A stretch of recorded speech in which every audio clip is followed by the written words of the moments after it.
everyone, my name is Ray Bowman, and this is my Week 6 Multimedia discussion presentation for our MPA 545 class in Conflict Resolution and Labor Negotiation. This week's presentation will discuss a few additional ADRs, namely early neutral evaluations, dispute resolution boards, mini trials, summary jury trials, a news story related to one of these ADRs, of course, a list of references, and my closing. The first ADR that we'll discuss are early neutral evaluations. And early neutral evaluations involved a third party assessing the strengths and weaknesses of each party's case. The related article that I found this week is by Jordan Leigh Santoramo, and it's titled Early Neutral Evaluation in Divorce Cases.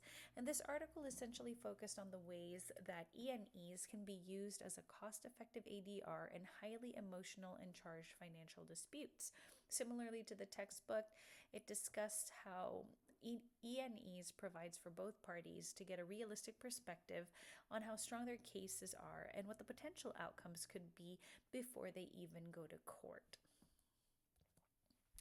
The next ADR are dispute resolution boards, which are essentially ADRs that involve a board issuing non-binding rulings on contract issues. Typically, these are for cases between large, projects and contractors and clients.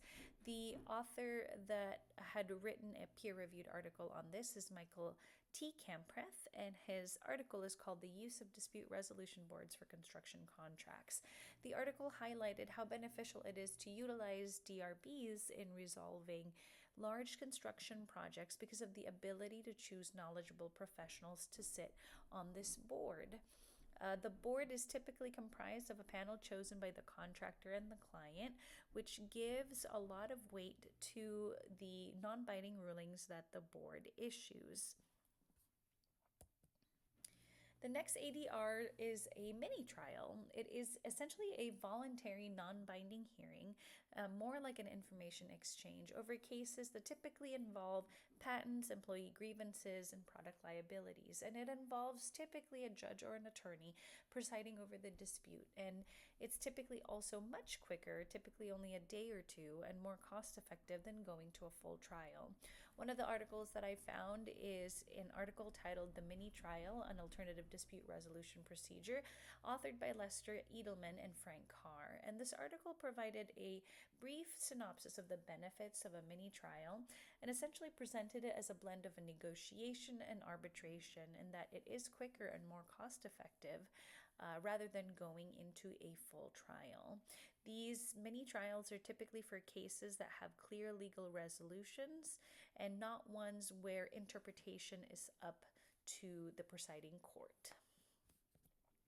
Lastly, summary jury trials are non-binding abbreviated trials with a jury providing advisory decision, so not necessarily a verdict. So essentially, after what a jury might give as a verdict, parties can engage in a settlement conference to try to arrive to a resolution without going into a full litigation. One of the articles that I found, called The Summary Jury Trial, a Tool for Discovering Juror Reactions by Eden Small, essentially presented that summary jury trials are a beneficial way for attorneys to find out juror reactions and the strengths of their cases. Jurors are rarely told what their decisions will do, that essentially they're simply advisory and non-binding. And so without this knowledge, attorneys can use the juror's verdict as a really good barometer for how strong their cases are against a full trial.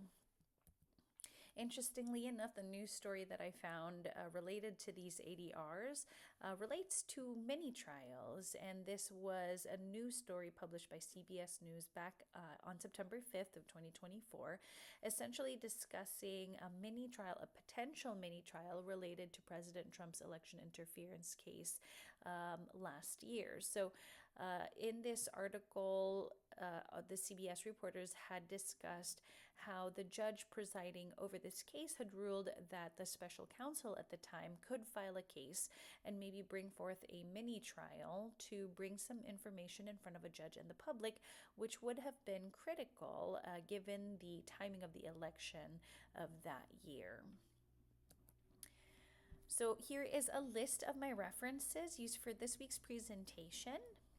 And with that, I'd like to thank you so much for your time and appreciate your feedback.